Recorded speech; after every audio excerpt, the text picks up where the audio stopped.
All right, I've been doing a little cleaning out here this morning. I had quite a bit of insulation left, foam insulation, and I actually give it to my neighbor, and he was going to build a shop. Well, he said he's not going to build a shop now, and I didn't need it anymore. And it's stacked up here, and it's been stacked up here for I don't know, maybe a year and a half, and I wanted it gone. It was stacked up right here. I wanted it gone, and I had a whole bunch of cedar that I had left over from the cabin. Is mostly the outer part with the sapwood part and the bark off of the logs. I had a whole bunch of that stuff stacked up here. I thought I might need it for something, so I wanted to hold on to it until I was done. And I burnt all that. It was a pickup load. I mean, a full-size pickup load of cedar. It was stacked up here, and a whole bunch of other stuff wood-wise. And I moved all that sheet metal over there and got all the cedar from here. And I've been burning all the cedar, and I burned all that old insulation, just getting rid of it. And this is the ash pile off of that. I'm fixing to go get me a hoe or something and kind of stir that up. And you can see a big piece of cedar right there, and there's some cedar over here, and a bunch of paper there. And I've been working on that.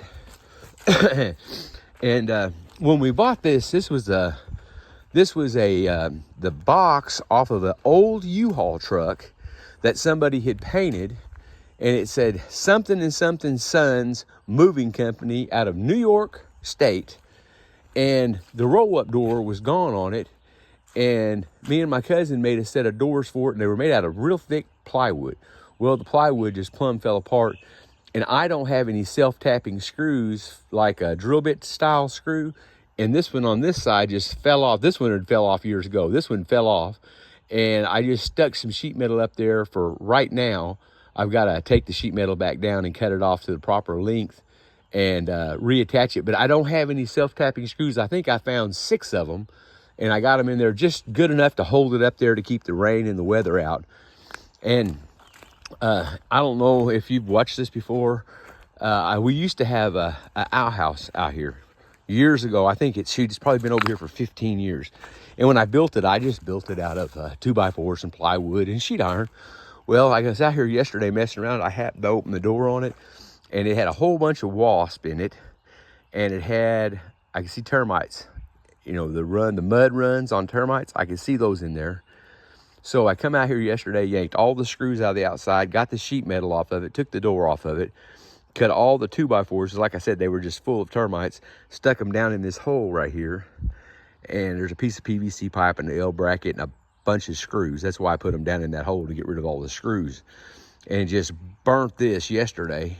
And then out here in the front, my cousin's wife, mostly it was her, she put a lot of stone out here. So when you went to the outhouse, you had kind of like a little stone landing out here. And then there was a bunch of 1 foot, 12-inch paving stones around the edge of the outhouse. I took all the rock that was in there, and then I went and picked up a whole bunch more rock, and I put it right here. So if it rains, the water can come through, but if you need to cross this, you can, and it won't wallow it out anymore. I'm probably going to go on back there another 2 foot and maybe come this way another foot with stone. And I was just coming up, and I picked up a bunch of rock out here.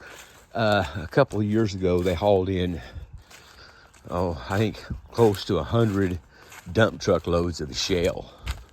And there was a lot of big rock in the shale. You can see some of the bigger rocks. Oh, actually, this is all small stuff.